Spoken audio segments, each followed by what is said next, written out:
Big up à toi, Ben Ben. Il a kiffé le direct hier, mais j'ai pas eu de notification. Donc envoie-moi le lien, s'il te plaît.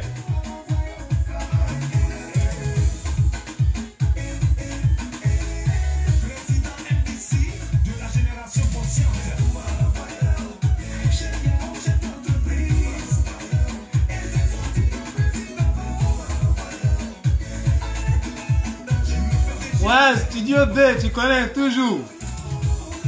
On a essayé de causer en famille.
Ok, famille. Big up à tous ceux qui sont là. Big up à tous ceux qui vont me prendre en cours. Merci à ceux qui like et ceux qui vont partager la vidéo. Voilà. C'était fait, hein, l'électron libre. Toujours disponible pour la Côte d'Ivoire. Tant qu'on peut communiquer pour sensibiliser, pour interpeller nos prochains, on ne va jamais s'arrêter.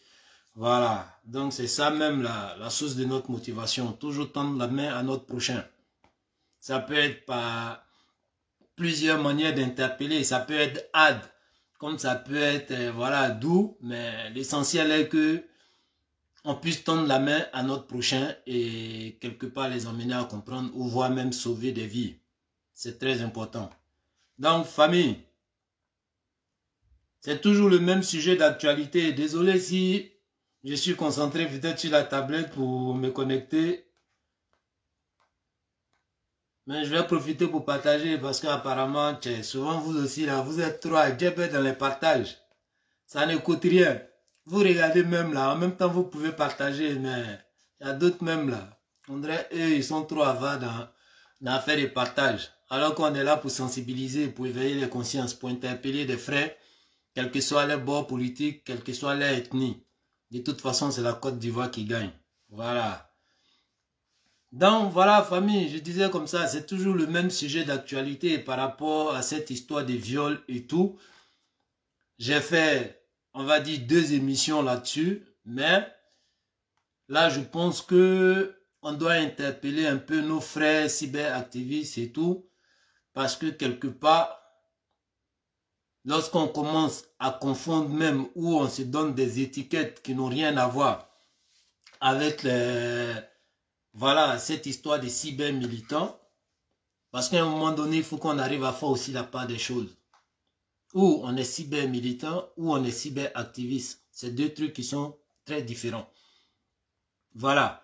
Et même étant cyber-militant ou cyber-activiste, on doit se donner des limites, on doit pas se donner des étiquettes. Voilà, parce que ça peut avoir des effets ou ça va nous coûter un peu. Donc, je viens sur voilà, ce sujet-là parce que je veux interpeller pas mal de frères. Ceux qui vont penser que, voilà, lui là, il se prend trop, il pense que quoi, il est arrivé, il donne des conseils. Ceux qui veulent prendre, ils n'ont qu'à prendre. Ceux qui ne veulent pas prendre, ils n'ont qu'à laisser. Mais dans la vie, là, on peut apprendre même auprès de son enfant, comme auprès de son petit frère. Parce que moi, je suis convaincu que on ne peut jamais tout connaître dans la vie. Voilà. Toi, tu connais ce que tu connais. L'autre, il connaît ce qu'il connaît. Et puis, ensemble, on peut apprendre auprès de l'autre. Donc, si je peux interpeller des frères, je ne vais pas hésiter. Maintenant, ceux qui veulent prendre, ils n'ont qu'à prendre. Donc, voilà, on va essayer de détailler toujours la démarche même de nos frères et nos sœurs cyberactivistes dans cette histoire de des viols du ministre Kakabe. Je vais commencer par M. Zasso parce que celui-là même était, voilà, la première personne à être concernée dans cette histoire-là. Parce que M. Zasso, dans les audios et puis après dans différentes vidéos, de part et d'autre, c'est lui qui a été quelque part un peu le médiateur dans cette histoire-là. Comment ça a échappé à Zasso? Pourquoi il a été écarté dans cette histoire-là? Je ne sais pas. Mais bon, ensemble, on va analyser. Mais c'est pour mettre un peu M. Zasso devant les faits et pour lui dire que dans tout ça, là, il a zaillé. Parce que M. Zasso lui-même, dans sa vidéo, dit comme ça que à un moment donné, il a interpellé M. Karamogo, qui est la femme de, qui est le mari de celle même qui dit qu'elle a été violée. Comme quoi il a interpellé M. Karamogo de faire attention parce que lui, en tant qu'homme politique, en tant que quelqu'un de plus âgé, il a su lire entre les lignes et il a compris que entre la fille et puis le ministre Kakabe, il y avait quelque chose de bizarre. Genre, il ne faisait pas trop confiance à leur collaboration professionnelle. Comme si ça ne se limitait pas à cette collaboration professionnelle, mais ça partait même au-delà où ça sortait même du contexte d'une collaboration professionnelle. Alors, M. Zasso, lorsque vous interpellez comme ça, M. Karamogo, pour lui dire ça, une manière de prévenir votre jeune frère, mais en même temps, vous n'avez pas aussi analysé, parce que lorsque vous dites ça, ça n'amène pas M. Karamogo à analyser aussi, même s'il ne prenait pas tout ce que vous dites là, mais ça n'a pas amené M. Karamogo à essayer de prêter un peu attention à ce que vous avez dit. D'accord. M. Karamogo aussi n'arrête pas sa relation ou même ne demande pas à sa femme pour dire « Ah, Joe, ton patron là, c'est comment? Est-ce que souvent il n'y a pas des trucs bizarres, sa manière de se comporter n'est pas bizarre avec toi? M. Karamogo n'a pas fait ça. Pourquoi? On va avancer et peut-être dans l'histoire, on va essayer de comprendre tout ça ensemble. Donc, M.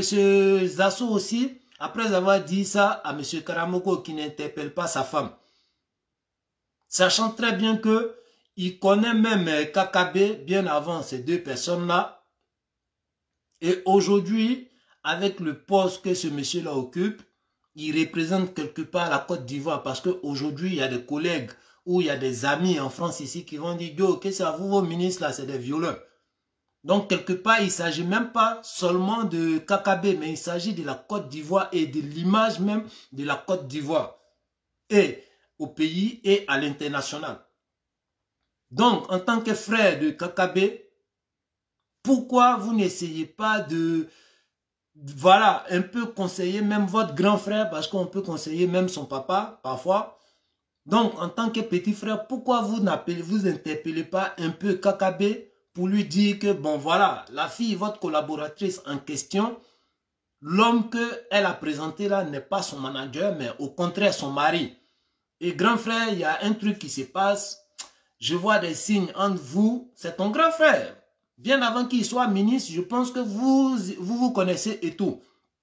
Donc pourquoi comme ça, tu n'essaies pas de conseiller ou bien interpeller le grand frère même au cas où il avait des intentions qu'il arrête parce que ça ne va plus avec son étiquette. Ça ne va plus aujourd'hui avec le rôle qu'il joue dans le pays. Surtout en tant que ministre de la réconciliation et tout. Ça ne doit plus aller dans... Voilà, aujourd'hui, il doit faire très attention à tout ce qu'il fait. Et encore, ce monsieur-là même maintient sa candidature pendant les élections de 2020. Ce qui a faussé même tout ce que l'opposition est en train de manigancer dans l'ombre. Donc, il a tout cela sur son dos.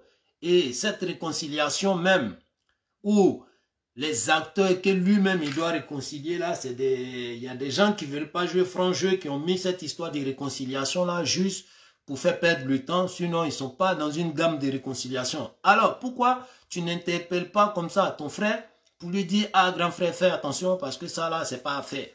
Voilà, il y a beaucoup d'autres filles, mais c'est pas à faire. Zasso, il ne fait pas ça. Donc, quelque part, Zasso, tu as faussé. Dans cette histoire-là, depuis le début, tu n'as pas joué franc jeu avec le ministre.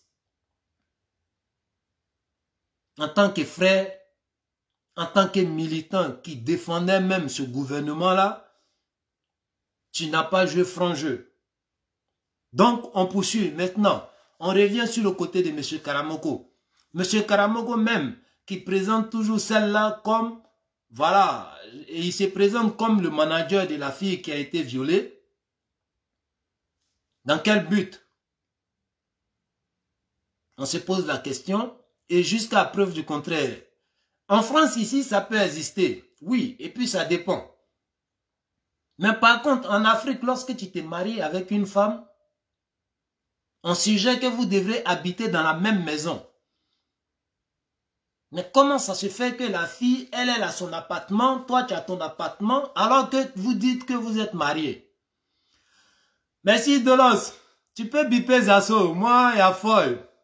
Que ça soit qui que ce soit, même quand un ministre déconne, je suis prêt à dire. Voilà. Mais là, je vais plus m'intéresser à mes frères cyberactivistes pour que on essaie de redescendre sur terre. Il ne faudrait pas qu'on se donne des étiquettes.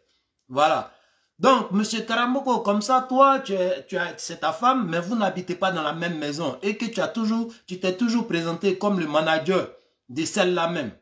Quelle gamme! C'est bizarre. Les frères, on peut analyser ensemble. Hein? Après, moi, il y a folle. S'il y a des questions, on peut répondre. Zasso a prévenu Kakabe à cause de ça. Kakabe ne décrochait plus ses appels. Non, famille. Par rapport au dit des deux cyberactivistes qui sont plus au courant de cette histoire-là, Zasso est rentré en contact parce qu'à un moment donné, Kakabe ne décrochait pas ses appels. Ok, ça c'est les affinités entre nos cadres ou bien entre les ministres et les cyberactivistes. Quelque chose que j'ai toujours décrié et même qui a créé des frustrés. Donc on nous dit comme ça, puisque M. Kakabe ne décrochait plus les appels des Zasso, alors Zasso arrive à rentrer en contact avec celle-là même qui était la collaboratrice de M. Kakabe. Et apparemment, une fois même il est allé chez le couple Karamoko, où la dame a appelé Kakabe, et dès que Kakabe a entendu la voix des Zasso, il a coupé l'appel. Pourquoi il ne voulait plus traiter avec Kakabe, il ne voulait plus traiter avec Zasso, ou même avoir un rendez-vous avec Zasso, ça je ne sais pas. Mais jamais Zasso a dit qu'il a interpellé Kakabe dans cette histoire. Même dans lui-même sa vidéo, tu peux aller regarder Delos Fofana. Jamais il a dit qu'il a interpellé Kakabe lorsqu'il a vu que le truc était bizarre. Non. Mais je continue l'histoire et tu vas comprendre. Donc, M. Karamoko qui se présente toujours en tant que manager, quel bail? Qu'est-ce que ça cache? La question reste posée. Maintenant, vu qu'on t'a présenté comme manager au ministre et que, voilà, celle-là même avec qui tu travailles en tant que manager est la collaboratrice de Kakabe, si on t'a présenté, c'est que tu as fait connaissance avec le monsieur. Donc, quand le monsieur, il appelle celle dernière là, à venir le croiser à la dernière station, à la sortie de truc d'Abidjan, pourquoi venir déposer la femme et ne même pas avoir le courage pour venir saluer le ministre? C'est un ministre quand même. Même si ce n'est pas pour venir gratter ta tête ou bien venir demander l'argent, mais, gars, c'est un ministre. La moindre des choses, il te connaît déjà parce qu'il y a eu présentation. Alors, pourquoi tu ne viens pas? Delos, arrête de raconter les bêtises. La fille, elle habite ailleurs et Karamoko habite ailleurs. Donc, arrête de raconter les bêtises. Que ça soit dans la version même de différents cyberactivistes qui expliquent là, chacun reconnaît que les deux n'habitaient pas dans la même maison. Voilà. Et apparemment, les dossiers qui sortent même, M. Karamoko en question a une autre femme en France ici. Donc, si tu viens pour poser des questions, essaie de réfléchir d'abord sur ces questions-là que de venir raconter des bêtises. Je ne veux pas te manquer de respect. Voilà. Mais pose des questions qui sont plus réfléchies. Donc, M. Karamoko, pourquoi il vient déposer la fille et il reste en retrait? C'est bizarre. Maintenant, tu sais très bien que la fille, elle vient croiser le ministre parce que tu as été prévenu. Alors, quand tu restes en retrait, qu'est-ce que tu prépares? Et encore, c'est le ministre, elle vient croiser, elle vient accompagner. Donc, quand tu restes en retrait et puis tu prends la photo, ou bien tu prends la plaque d'immatriculation, comme si tu accompagnais ta copine et puis, voilà, à minuit ou à 1h du matin, tu appelles un taxi, tu arrêtes un taxi, et puis tu prends le numéro de plaque d'immatriculation. Là, tu es prudent parce que tu ne sais pas qui est le chauffeur du taxi. Mais elle vient croiser son patron avec qui elle collabore. Et toi-même, tu l'as accompagné. Mais si tu as peur dans ce cas-là, il fallait venir jusqu'à la voiture pour voir déjà si réellement c'était le ministre ou pas. Donc, quand tu restes en retrait, est-ce une manière d'accumuler des preuves parce que tu prépares quelque chose? La question reste posée. Parce que déjà, il y a deux trucs où ça passe bizarre. On t'interpelle sur le comportement des deux personnes. Ça te fait ni chaud ni froid alors que tu es censé être son mari. Et toi-même encore, bizarre, tu te présentes comme le manager. Deux choses qui sont bizarres. Et on invite ta femme à aller faire un boulot. Tu viens, tu restes en retrait, tu prends la plaque d'immatriculation. Qu'est-ce que ça cache? Pourquoi tu cherches à accumuler des preuves? C'est bizarre. Ok. Donc, étant dans la voiture, ta femme apparemment était en contact avec toi lorsqu'elle envoyait des messages en inbox pour dire oui, le ministre est en train de la toucher dans des trucs et tout. Pourquoi en ce moment tu n'appelles pas ta femme et tu lui dis de te passer le ministre parce que le ministre en question, il te connaît. Et dire que non, tu vas mettre fin au voyage, tu veux que ta femme se retourne parce qu'il y a des trucs bizarres qui se passent dans la voiture. Pourquoi le monsieur, il ne fait pas ça? Mais il continue les testos avec sa femme. Tout ça là, c'est accumulation de preuves, mais dans quel objectif? Est-ce qu'il y a un bail qui se prépare et qu'on va avoir plus de preuves demain pour pouvoir condamner la personne? C'est bizarre. Ok, donc, après cette histoire, arrivé à l'hôtel, lorsque le ministre même a la possibilité de prendre des chambres pour ses trucs, pour son staff et tout, et toi, il ne prend pas de chambres pour toi, encore, si tu n'aimais pas, déjà arrivé même à l'hôtel, je pense qu'il y a des gérants de l'hôtel qui sont là, où tu pouvais déjà dégamer pour dire non, tu n'es plus dans cette collaboration-là et tout. Tu ne fais pas ça. Le gars, il prend une chambre pour toi. Alors que, on peut mettre deux monos ensemble. Eux, là, c'est le mono. Donc, là, ils peuvent dormir, 2 garçons, 3 garçons dans la même chambre, là. Il y a foi, ça passe. Donc, pourquoi ils ne dégament pas pour dire oui, si les monos ont pu avoir des chambres à eux, et pourquoi moi, j'ai pas de chambre? Donc, je peux même pas rentrer dans la même chambre que toi. Parce que déjà, il y a eu des attouchements dans la voiture. Donc, pourquoi elle ne dégame pas à l'hôtel pour dire jamais il est parti dans la même chambre que toi? Mais au contraire, elle va dans la même chambre que le monsieur. D'après elle-même, qu'elle s'est fait grêle. Mais après le grêlis, toi, tu t'es fait violer. Tu vas te laver, tu te mets genre un peu chic dans des trucs décolletés pour venir te coucher sur le même lit que ton violé pour regarder des vidéos porno. Quel bail! Et le lendemain, quel a été, voilà, ton comportement? Est-ce que tu ressemblais à une fille même qui n'avait pas bonne mine parce que, voilà, elle s'est fait violer et tout? Non. Au contraire, il y a des vidéos ou des photos qui circulent parce que vous êtes allé le lendemain dans une cérémonie.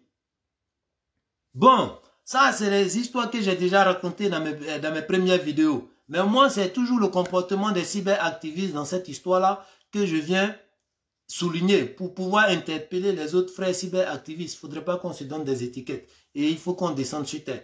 Donc, après tout ça là, maintenant, elle rentre en contact encore avec Zasso pour dire « Ah, le vieux Moro m'a violé. » Toi, Zasso, qu'est-ce que tu fais? Tu vas écouter la version de la fille et tout. Mais encore, c'est toi dans les démarches qui encourage la fille à enregistrer le ministre. Dans quel bail? Sachant très bien que toi-même déjà, tu es en train de jouer les médiateurs dans cette histoire-là. comment tu peux conseiller la fille de l'enregistrer? Parce qu'il faut que, oui, s'il n'y a pas de témoin, il faut que ton portable soit ton témoin. Donc, le portable devient témoin lorsqu'il y a enregistrement et que le portable pourra parler demain par rapport à ces enregistrements-là. Donc, comment tu peux conseiller à quelqu'un d'enregistrer des autorités? Aujourd'hui, ça se retrouve avec Chris Yapi. On ne sait pas qui a envoyé le truc et l'audio à Chris Yapi. Tantôt, on dit c'est toi. Toi aussi, tu essaies d'accuser les autres. Il y a d'autres qui accusent même déjà le couple. Parce que Jean, c'est un couple de trucs, c'est un couple de marmailleurs. Donc, on ne sait plus c'est qui. Mais toute cette faute-là te revient à toi, Zasso. Parce que c'est toi qui encourages les gens à enregistrer les gens. Donc, et l'enregistrement aujourd'hui est utilisé de tous les côtés. Alors, qui devient le maître même des scénarios de tout ça? C'est toi, Zasso. Mais en tant que personne politique, tantôt tu es politique, tantôt, je ne sais pas, tu es cyberactiviste. Mais en tant que personne politique, toi, tu n'as pas réfléchi à ça. Donc, quelles étaient tes intentions même dans cette histoire-là? Parce qu'il y a des accusations qui sortent comme quoi, oui, tu voulais marmailler avec le couple pour soutirer de l'argent et toi, tu allais avoir tes pourcentages, eux, ils allaient avoir les pourcentages.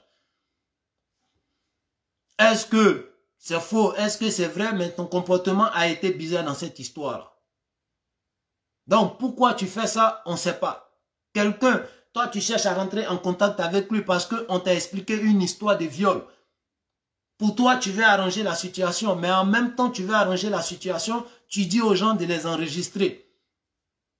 Donc, toi-même déjà, là où tu partais en négociation, tu savais que ça allait échouer parce que tu crées déjà une situation de méfiance. Dans ta négociation, tu crées une situation de méfiance. Donc, tu n'as pas de responsabilités, Zasso, dans tout ça là, tu n'as pas été clair dans l'histoire. Maintenant, de l'autre côté, la fille rentre en contact encore. Qui a donné les vidéos à Chris Yapi? Il n'y a que les trois qui peuvent nous répondre. Il y a la sœur Kimia Meite qui avait l'audio. Et apparemment, Kimia Meite a envoyé l'audio à Zasso pour lui dire, voilà, voilà, voilà. Je suis en possession de quelques éléments et comment tu as pu gérer cette histoire-là. Voilà. Donc, il y a Kimia Meite. Kimia Meite a envoyé l'audio et à Zasso et à Ladji. Et il y a le couple aussi qui était déjà même auteur de l'audio qui a envoyé à Kimia Meite. Donc, la question reste posée. Je ne suis pas un enquêteur, je ne suis pas un justicier pour venir, voilà, dire le nom de quelqu'un alors que je n'ai pas de preuves. Voilà, moi, ma vidéo, c'est juste amener les gens à réfléchir et tout, et mettre tout le monde devant sa part de responsabilité dans cette histoire-là.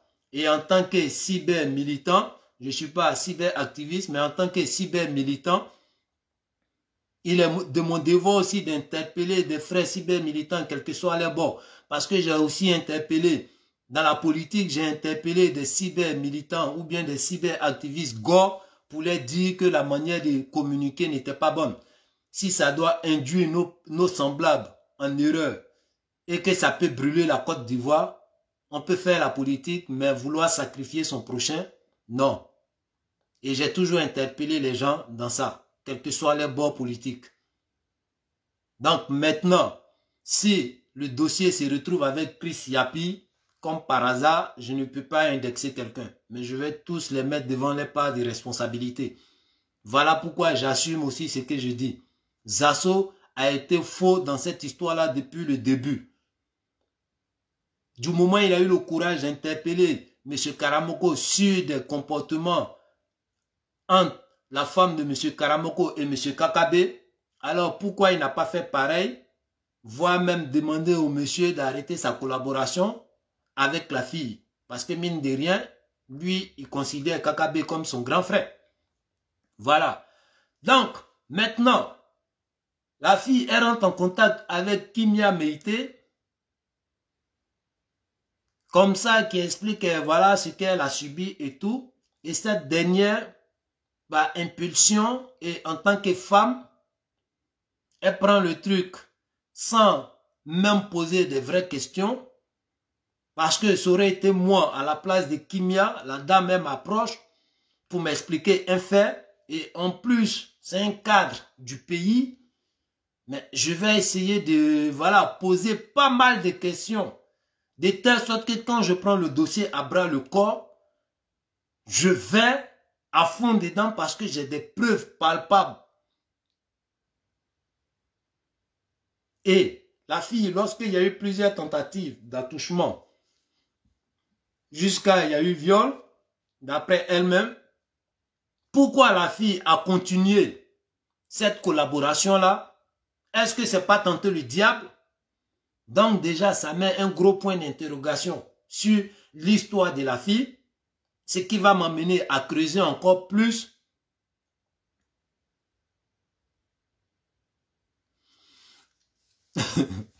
Delos, toi, je ne sais pas c'est quoi ta gamme, mais tu ne peux pas me distraire. Voilà. Parce que lorsque Zasso dit à la fille au téléphone, lorsque elle a appelé déjà Zasso, étant avec son mari pour dire qu'il partait au tribunal militaire et qu'après, ils allaient croiser Zasso pour aller croiser, je ne sais pas, le collaborateur de KKB, où elle demandait à Zasso de venir. Après, Zasso s'est rétracté et il a dit, ton téléphone peut être ton témoin. Donc, si tu es quelqu'un de réfléchi, je pense que le téléphone qui n'a pas de vie, qui ne peut pas s'actionner, tant que toi-même tu ne manipules pas le téléphone, alors va réfléchir. Voilà. Je ne vais même pas t'insulter, mais juste que je vais te mettre face à ton niveau de réflexion pour que tu puisses élever un peu le niveau.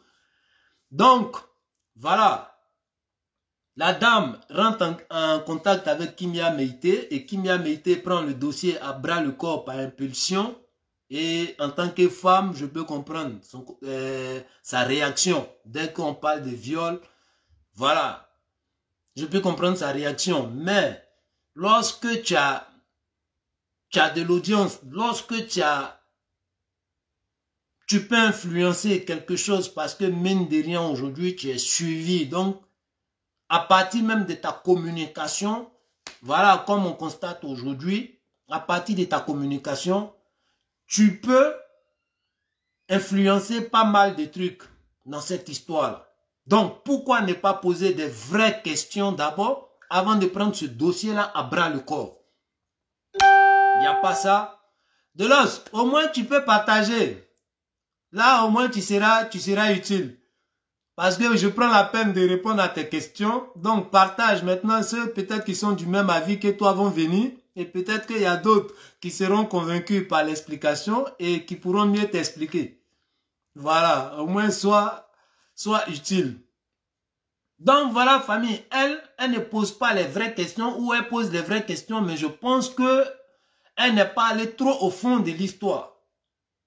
Donc, elle est motivée à prendre le dossier à bras du corps. Elle fait ce qu'elle devrait faire, elle rentre en contact avec pas mal de personnes, même avec Zasso en question, pour lui demander qu'est-ce qui se passe, comment il a géré cette histoire-là et tout. Mais lorsque le problème vient maintenant sur les réseaux, ça devient un truc public, et qu'il y a des gens qui t'interpellent par rapport à des questions lorsque tu fais tes émissions, je pense que ça doit aussi t'emmener à voir les trucs sur autre angle. Et répartir même vers le couple pour demander, ah voilà, ça m'a échappé, mais il y a des questions j'aimerais vous poser pour être encore, voilà, sûr de cette histoire-là et tout, même si, voilà, aujourd'hui je suis avec vous, je vous soutiens, mais il faut que, voilà, j'ai toujours des armes qui vont me permettre de combattre. Parce que jusqu'à preuve du contraire, sur tout ce qu'elle se base, c'est des enregistrements. Où le couple Karamoko est allé croiser des collaborateurs de KKB, où on entend des excuses, des pardons, mais le pardon a été demandé dans quel contexte? Là, la question reste posée. Voilà. Parce que demander pardon n'est pas forcément, ne veut pas dire oui, le couple, le collaborateur de KKB ont demandé pardon parce qu'ils reconnaissent qu'il y a eu viol. Mais ils demandent pardon dans quel contexte? Est-ce, voilà, faire un peu la couverture de cette histoire-là pour que tout le monde c'est calme, parce qu'aujourd'hui, le monsieur, mine de rien, c'est un ministre et tout. Parce qu'on sait qu'il y a eu rapport, parce que les deux, leurs relations ne se limitaient pas qu'à une relation professionnelle. Et aujourd'hui, avec le poste qu'il occupe, la responsabilité qu'il a aujourd'hui, surtout pour la réconciliation et tout, donc, le pardon peut venir dans ce cas-là. Donc, il faut qu'on essaie de se calmer. Non, Ben, t'inquiète pas. Déjà, enregistrer les gens à leur insu, ça peut jamais devenir preuve. Voilà. Il y a des enregistrements qui se passent, mais même quand la police mène des enquêtes et qu'ils doivent enregistrer, ils demandent d'abord au procureur de leur donner l'autorisation. Tant qu'ils n'ont pas l'autorisation et qu'eux-mêmes ils t'enregistrent pour pouvoir te condamner demain avec ça, c'est mort. Ça rentre pas, ça pèse rien. C'est écrasé, mais on met ça dans la poubelle. Donc eux déjà, quand ils enregistrent les gens à leur insu et qu'ils veulent prendre ça comme preuve, c'est zéro pointé. Voilà. T'inquiète pas. Et là maintenant, elle ne pose pas de vraies questions et quand elle fait des directs, on essaie de l'interpeller par rapport peut-être à des questions qui l'ont échappé, de telle sorte qu'elle puisse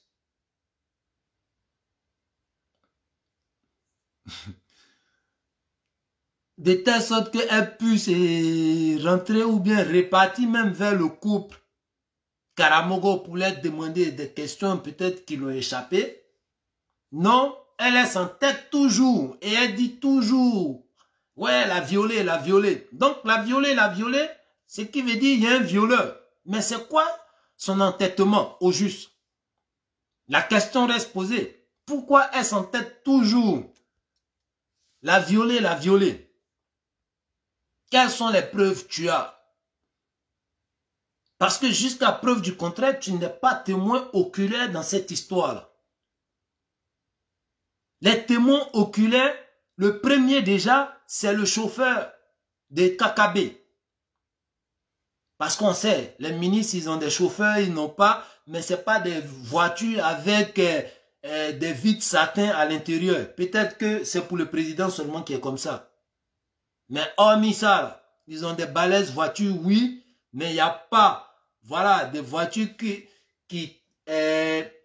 où il y a des vitres teintées qui séparent le chauffeur et le ministre. Non, les ministres de Côte d'Ivoire n'ont pas voiture comme ça. Donc, le premier témoin oculaire de cette histoire-là, c'est déjà le chauffeur.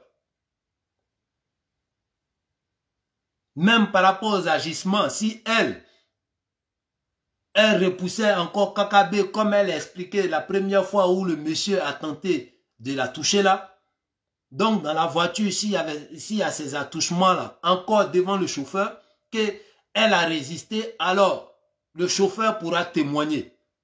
Donc le premier témoin oculaire de cette histoire là, il y a le chauffeur déjà.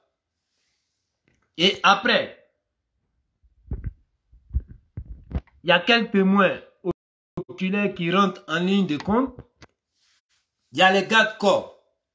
Parce que eux, ils peuvent aussi être entendus en tant que garde corps ou délégation même du ministre. Où on peut les demander, mais quelle était, voilà, la mine de la fille, ou bien quel était son comportement lorsque vous êtes arrivé à Divo. Parce qu'elle dit qu'ils sont allés jusqu'à Divo. Donc, quel a été le comportement de la fille, comment vous l'avez senti et tout. Donc, eux, déjà, ils deviennent des témoins oculaires. Troisième témoin oculaire, il y a les gérants de l'hôtel qui pouvaient même, à travers le comportement de la fille et tout, trouver qu'il y a un truc bizarre qui se passe. Donc, eux, c'est des témoins oculaires. Eux, ils peuvent dire, ah, quand la fille est venue, elle avait mine serrée, elle était bizarre, franchement, dans le boy même, là, tu as l'impression qu'elle était un peu traumatisée. Et tout, même sans savoir qu'il y a eu attouchement dans la voiture, mais eux, ils pouvaient voir ce genre de comportement-là en la fille. Donc, eux, par exemple, c'est des témoins oculaires. Mais toi, tu n'es pas témoin oculaire. On t'explique une histoire, même si on te donne aussi des audios et tout. Et les audios, c'est quoi? C'est les enregistrements à l'insu des personnes avec qui elles ont eu relation. genre de négociations et tout. Donc, jusqu'à preuve du contraire, elle s'entête toujours à dire oui, la violer. Quand on parle de la violer, c'est qu'il y a un violé. Mais tu t'entêtes toujours malgré il y a des questions qui t'interpellent. Pourquoi tu t'entêtes? Il y a quoi derrière tout ça? On ne sait pas. Et le troisième cyberactiviste qui rentre en jeu, Ladji Sherif. Ladji Sherif qui vient après ces trucs, après avoir pris connaissance de ses audios et tout. J'ai un peu regardé son émission, mais à vrai dire, franchement, c'était un tribunal à ciel ouvert sur le ministre, qu'on se dise la vérité. C'est un tribunal à ciel ouvert. En tant que qui? Avec quelle étiquette? Sur un dossier qui doit aller au tribunal, sachant que la famille Karamoko est prête à poser plainte. Donc, un dossier qui doit passer devant le tribunal, toi, tu viens organiser déjà ton tribunal à ciel ouvert. Et encore, influencer même, voilà, l'analyse ou bien les dits de tous les intervenants dans l'émission. Parce que, quelque part, ta manière de te comporter dans la circonstance des gens, tu influences les visions et les trucs, les analyses. Quand tu dis, hey, les gars, laissez ça comme ça. Il y a trop de dossiers. Si ça sort là, ça a fait du sale. Si ça sort là, genre le ministre même va se chercher dans l'affaire. Donc, laissez ça comme ça. Est-ce que vous m'avez déjà vu en train de faire une vidéo où j'ai pas les dossiers palpables, j'ai pas ça, j'ai pas ça? Frère, nous tous, on sait, c'est la go de Kakabe. Le couple me connaît très bien, ainsi que Kimia. Frère, Delos, mais nous tous, on sait que c'est Marmaille. Mais moi, je fais la vidéo pour interpeller juste les frères blogueurs qui ont été dans cette histoire-là. Voilà. Pour ne pas qu'on se donne des étiquettes qu'on n'a pas. Il ne faudrait pas qu'on pose des pas, qu'il y aura un effet boomerang qui va venir nous prendre en pleine face. Voilà. Tu peux regarder les autres vidéos où j'ai démontré qu'il y a marmaille dans cette histoire-là. Mais moi, aujourd'hui, je viens interpeller les frères. Zasso, qui a été fausseur dans cette histoire-là depuis le début. Avec quelle intention, la question reste posée. Je ne viens pas juger quelqu'un.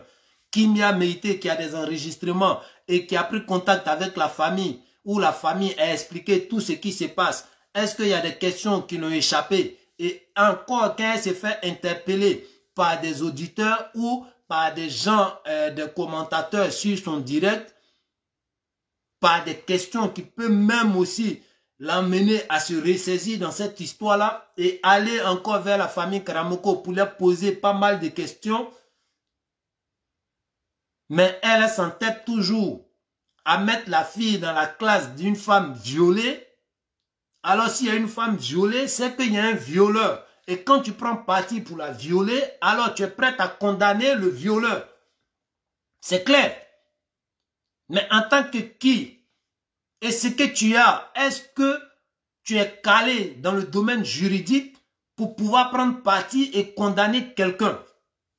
Parce que quand tu prends parti, c'est que l'autre, c'est un truc qui doit être tranché. Il y a un qui a raison, il y a un qui n'a pas raison. Donc quand tu prends parti pour la personne qui est victime, alors l'autre, c'est lui qui est condamnable. Mais est-ce que tu es prêt dans le domaine juridique, avec les preuves que tu as, tu penses que ça tient la route? Ça peut emmener la condamnation de l'accusé? Non.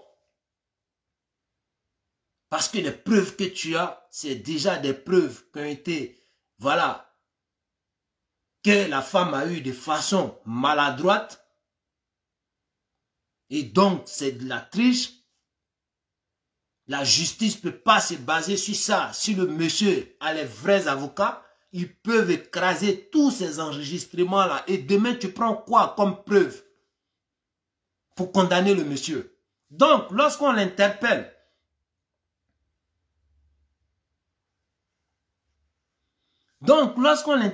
et qu'elle est en tête dans ça, c'est quoi sa gamme? La question reste posée. Ladji qui vient faire un tribunal à ciel ouvert, de quel droit?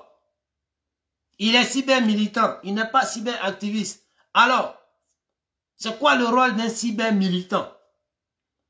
Jusqu'à venir se jouer et organiser un tribunal à ciel ouvert. Encore, pas le tribunal d'une personne lambda, mais le tribunal d'un ministre qui représente même ton pays. Et influencer, par exemple, les dits des intervenants. Alors, c'est quoi ta gamme? Deloche, continue de partager, continue. Là, au moins, je sais que tu n'es pas venu pour m'embêter. Parce que non, Fofana là même là, ça c'est un nom de Koyara bête là. Comme, voilà. J'espère que tu n'es pas le frère de Karamoko. Donc, voilà. Le monsieur, il fait ça. Mais il faut qu'on interpelle Ladji. Ladji, tu as zaillé. Voilà. Moi, je ne cherche pas amitié avec quelqu'un. J'ai dit la vérité quand il faut. Personne ne perd connexion de l'autre. On mène quelque part le même combat par rapport à ce grand monsieur-là qui a un vrai projet pour tous les Ivoiriens. Et si on peut communiquer de telle sorte qu'il puisse avoir la paix et que le monsieur gouverne le pays pour réaliser le projet-là, c'est tous les Ivoiriens qui vont gagner. Donc, quelque part, tu as ton rôle à jouer. Mais si tu as zaillé, il faut qu'on te dise que tu as zaillé. Voilà. À un moment donné, il faut être humble, il faut reconnaître que voilà, tu as zaillé. Il y a pas mal de personnes qui te faisaient confiance et qui te font toujours confiance. Demander des excuses n'est pas une faiblesse, mais au contraire, grandeur d'esprit. En tant que personne sage, jamais tu vas penser que présenter tes excuses, c'est une faiblesse. Donc le mieux, frère, dis je vais déposer mon tabouret, ils n'ont qu'à faire mon jugement, mon tribunal, ou bien mon quoi là. Mon frère, ça c'est parole de honte. Tu as zaillé, tu as zaillé. Si tu peux présenter tes excuses et au ministre parce que tu as dit des trucs, voilà, quelque part ton tribunal a un peu condamné même le ministre. Tu as donné l'occasion à pas mal de personnes à venir peut-être cracher sur le ministre. Si tu peux présenter tes excuses et à tes followers et au ministre, gars, faut le faire. Ça, c'est pas une faiblesse. Voilà. Mais dis que tu vas déposer ton tabouret, tu es un cyberactiviste, tu analyses à ta manière et même ceux qui vont venir intervenir dans tes émissions, eux aussi, ils vont analyser à leur manière. Et voilà pourquoi tu leur permets d'intervenir parfois dans tes émissions. Parce que c'est un truc ouvert où tout le monde a le droit de venir exprimer sa vision des choses. Voilà. Donc, si tu as zaillé, tu as zaillé. Si tu vas faire une émission pour présenter tes excuses, présente tes excuses.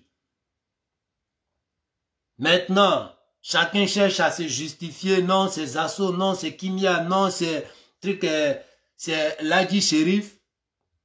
Vous savez, moi, ce que je vois dans tout ça là, il y a un vrai problème qui est là. C'est-à-dire, c'est un mouvement où on a l'impression qu'il y a un babouli de leadership qui est là. Non, Ladji, quand toi tu vas au pays, tu es dans voiture, tu es comme ça, rentrer ici, sortir ici. Ah bon, moi quand je vais dans voiture, là aussi il va répondre. Moi quand je vais dans voiture, tu penses que quoi? Rentrer ici, sortir ici. Ah, Kimia, elle est impolie parce qu'elle est en contact avec pas mal de cadres, rentrer ici, sortir ici. Ah ouais, quand tu vas au bled, c'est pas moi, je te donne ça, rentrer. Il y a un mouvement de leadership qui est là. Mais leadership de quoi? Parce que jusqu'à preuve de contraire, moi je vois pas des statuts des cyber-militants ou bien cyber-activistes. Il n'y a pas eu de statut pour ça. Ok, même s'il n'y a pas de statut, encore si ces cyber-militants-là même étaient réunis. Non. Mais chacun veut avoir son cadre à lui. Et demain, même quand ce cadre-là zaille et qu'on doit interpeller le cadre ou on doit critiquer même la mauvaise gestion de ce cadre-là, non, il y a d'autres qui vont sortir pour venir dire, ouais, on ne doit pas parler de nos cadres comme ça. On doit pas, mais quand on ne doit pas parler de nos cadres comme ça, là, voici KKB en tant que ministre du gouvernement qu'on soutient là, qu'on est en train de déposer sur plateau d'or. Parce que jusqu'à preuve du contraire, l'opposition veut la tête du monsieur sur un plateau d'or. Et là, on ne se rappelle plus que c'est nous-mêmes là, nous sommes en train de balancer un peu le cadre. Parce qu'on ne dit pas cadre RHDP, mais c'est un cadre du pays en tant que ministre qui travaille en collaboration avec voilà, un gouvernement qui est dirigé par le mentor même qu'on soutient nuit et jour contre vents et tempêtes. Donc, quel bail? Et quelque part, quand on se bat pour dire il faut que la justice soit indépendante dans un pays, il faut que nul ne soit au-dessus de la loi et qu'on ne creuse pas une histoire à fond et que, voilà, on prend déjà parti et par rapport à notre, voilà, notre audience sur Internet et tout, on essaie de venir faire des émissions là-dessus. Est-ce une manière d'influencer même déjà la justice? Et supposons que tu es dans du faux, mais par rapport à ta communication, par rapport à tes followers et tout, tu arrives à influencer la justice. Et le monsieur s'est fait condamner alors qu'en vérité, c'est une histoire de marmaille. Tu penses que tu as soutenu quelle valeur? Parce que quand on soutient aujourd'hui le président, c'est parce qu'on se dit, voici quelqu'un qui va laisser la justice travailler comme il se doit. Et nul ne sera au-dessus de la loi ou au-dessus de la justice. Alors, si de façon maladroite, tu arrives à influencer la justice même, toi, la question te revient, tu t'es battu pour quelle valeur? Tu t'es battu pour l'impartialité de la justice. Pourquoi? Parce qu'il ne suffit pas de dire qu'on a besoin d'un pays où la justice est indépendante lorsqu'il s'agit de la condamnation de d'autres comme adversaires et qu'à notre tour, peut-être, on arrive à influencer cette justice-là. Est-ce qu'il y a liberté de justice encore? Alors, tu t'es battu pour quelle valeur? Parce qu'on t'interpelle. On pose pas mal de questions. Parfois, tu bloques ceux-mêmes qui posent des questions. Alors que tu appelles les gens à poser des questions et puis tu vas les répondre. Tu réponds à des questions sur ton direct, mais il y a d'autres, tu les bloques. Quelles questions ils ont posées et puis tu ne veux pas répondre. Et c'est quoi ton entêtement?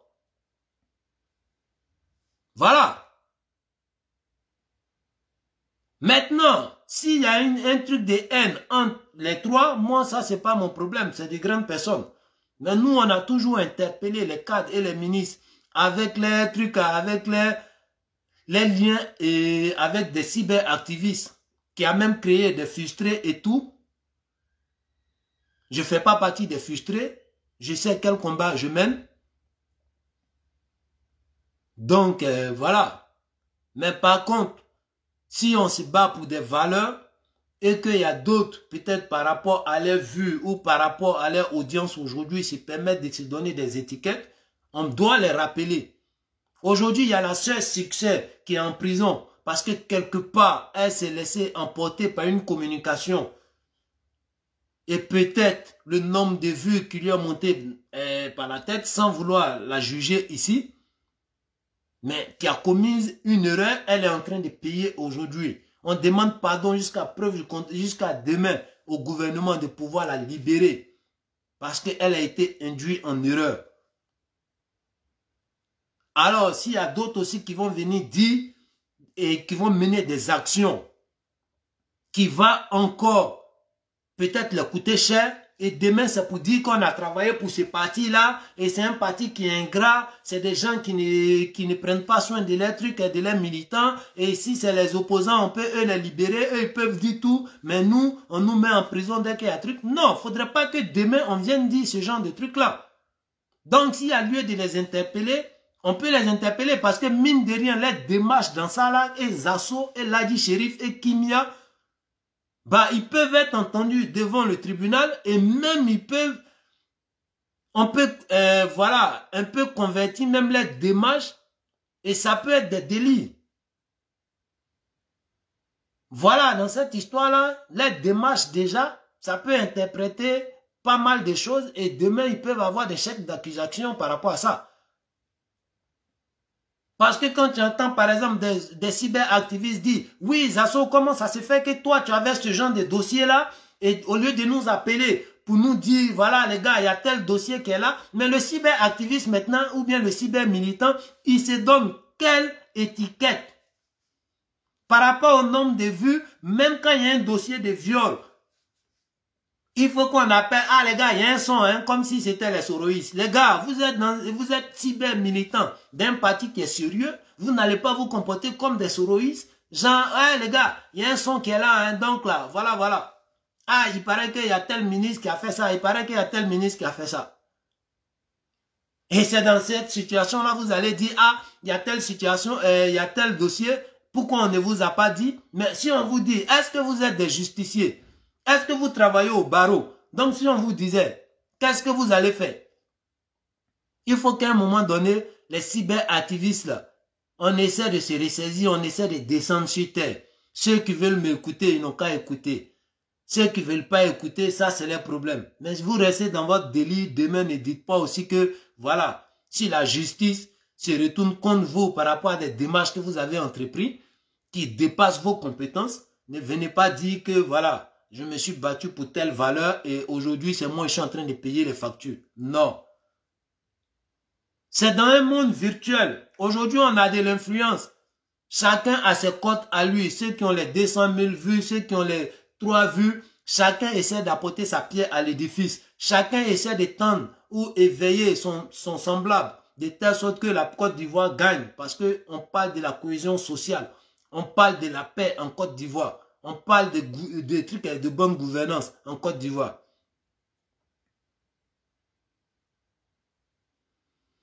Tu ne vois pas que tu es en trop? Termine ta phrase, mon frère, Ladji Touré. Je ne sais pas qu'est-ce que tu veux me raconter. Même quand Zasso Dagrou officiel a défendu Bitogo, ils ont tapé sur lui. Oui, mais c'est comme ça. Si chacun aujourd'hui a créé, si chaque cyberactiviste est devenu président des fan clubs d'un cadre, c'est ce que ça va donner. Et lorsque les cyberactivistes même se donnent un prix, bah c'est comme ça on va les considérer. Quand il y a des détournements, tu veux parler de ça, il y a d'autres qui vont t'interpeller pour dire non, c'est les cadres, les linges sales se lavent en famille. Lorsqu'il y a mauvaise gouvernance et que tu veux parler de ça, ah non les gars, on ne doit pas dire ça, alors que hier on a critiqué le pouvoir, le pouvoir précédent par rapport à les bêtises qu'ils étaient en train de mettre sur la table. Avoir son point de vue sur un fait n'est pas un crime. Mais lorsque ton point de vue commence à condamner quelqu'un sur une situation qui doit passer devant le tribunal et que tu fais croire que tu as des preuves, mon frère, tu peux te mettre dans des situations compliquées. Je te prends un exemple. Lorsque, par exemple, il y a crime et que l'auteur de ce crime-là même rentre en contact avec toi pour dire, ah, voilà, il est dangereux même d'écouter même, voilà, ce qui s'est passé. Parce que du moment où il t'explique comment il a procédé au crime, tu deviens complice si tu ne le signales pas à la police. Et quand tu as des preuves sur une enquête et que tu ne te mets pas à la disposition de la loi ou de la justice, alors il y a dissémination des preuves. Et là aussi, tu peux te faire condamner pour ça. Donc, je ne sais pas si j'ai répondu à ta question. Oui, j'ai compris. J'ai lu ta phrase pour finir, j'ai compris. Mais parfois, les avis, il faut savoir donner ses avis. Il faut savoir se donner des limites quand on donne ses avis. Mais lorsqu'on commence à donner ses avis et par inspiration, on commence à sortir même du domaine de la vie et que ça devient un jugement à ciel ouvert, alors mon frère, tu n'es plus dans donner ton avis, mais tu es dans un autre domaine que tu ne maîtrises pas. Voilà.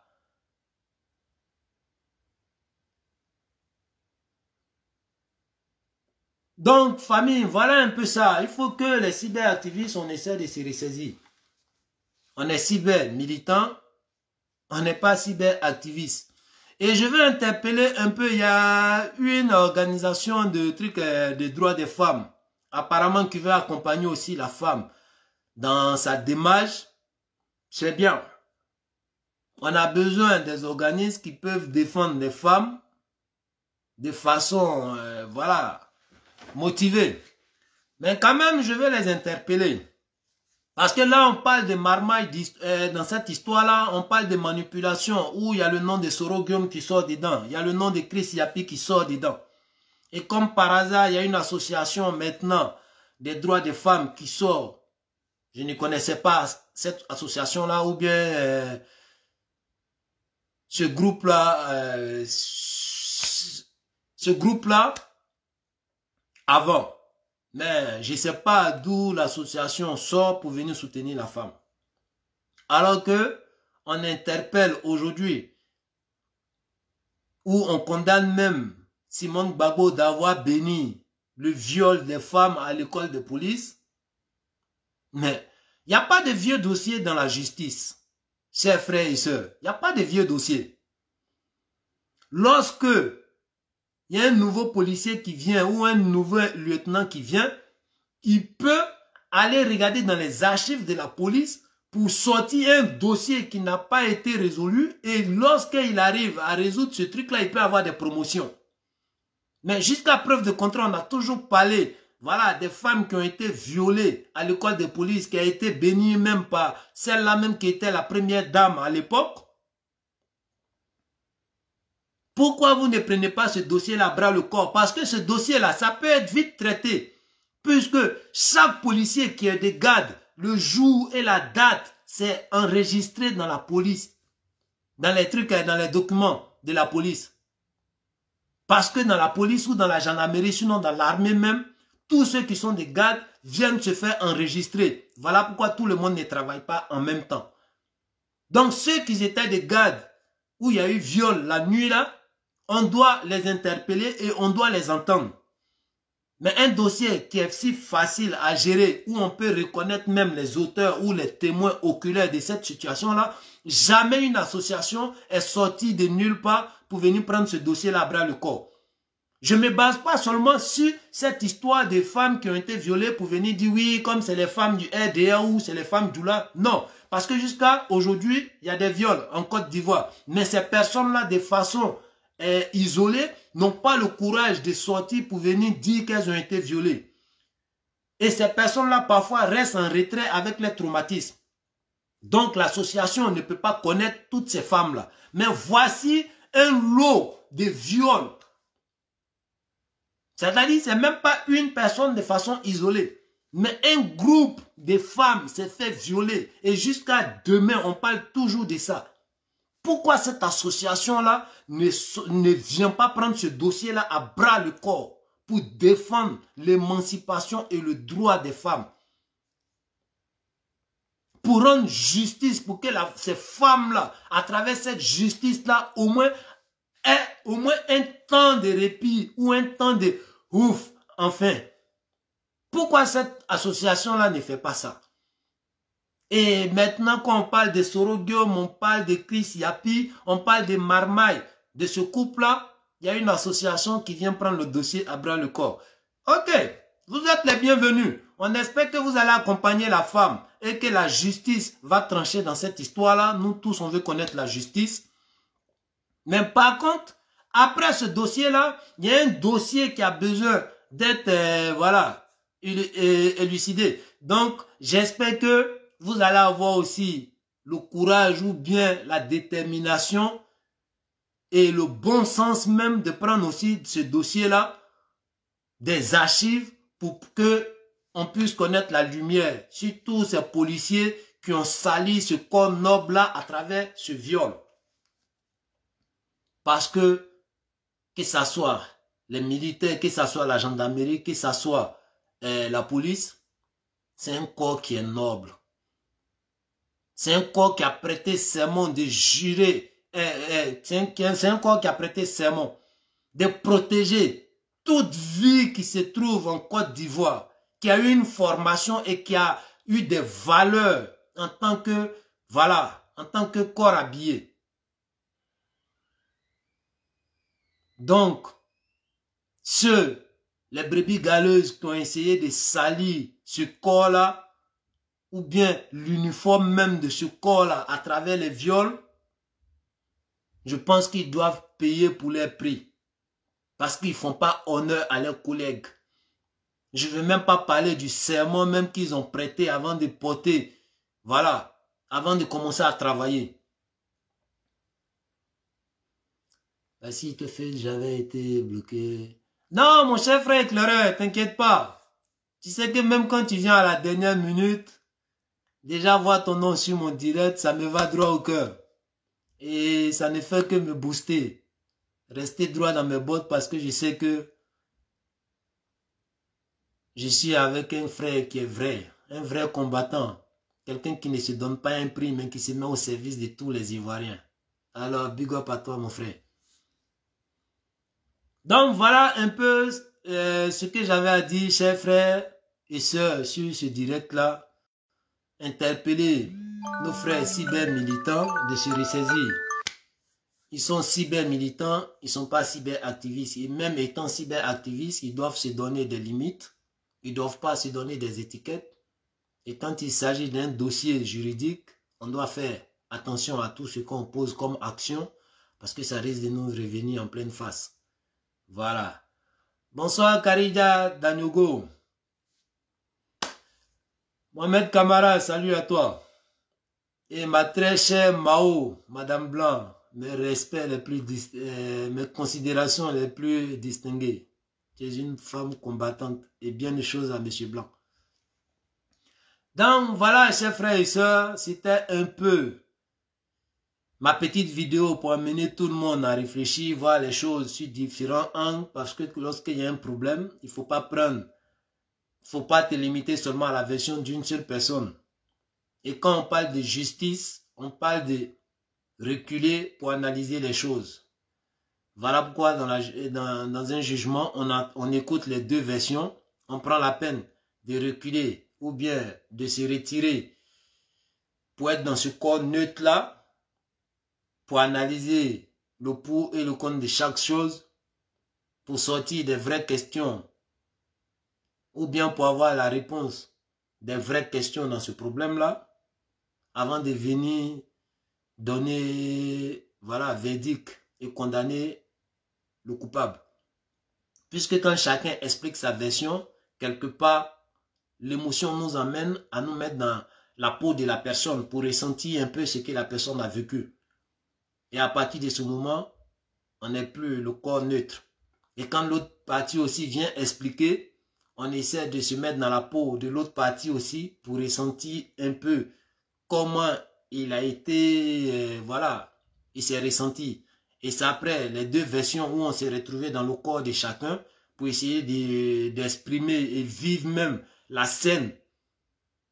Et après, on sort de ce corps-là pour devenir neutre dans l'histoire et prendre la peine d'analyser les choses et venir maintenant donner les verdicts sur le jugement.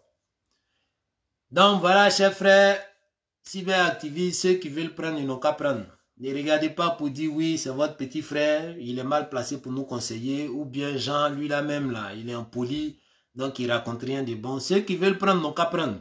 Ceux qui ne veulent pas prendre, mettez-vous à l'aise. Vous avez votre poubelle à côté de chez vous, vous pouvez jeter ça dedans et puis voilà, on passe à autre chose. Mais demain, un homme prévenu en vaut deux. Donc, big up à tous ceux qui ont partagé la vidéo. Big up à ceux qui ont liké. Merci à tous ceux qui ont mis leurs commentaires. Et Monsieur Fofana, j'espère que voilà, tu as eu réponse à tes questions. Et bon, voilà, que la justice soit, que Dieu bénisse la Côte d'Ivoire. Ciao, ciao tout le monde.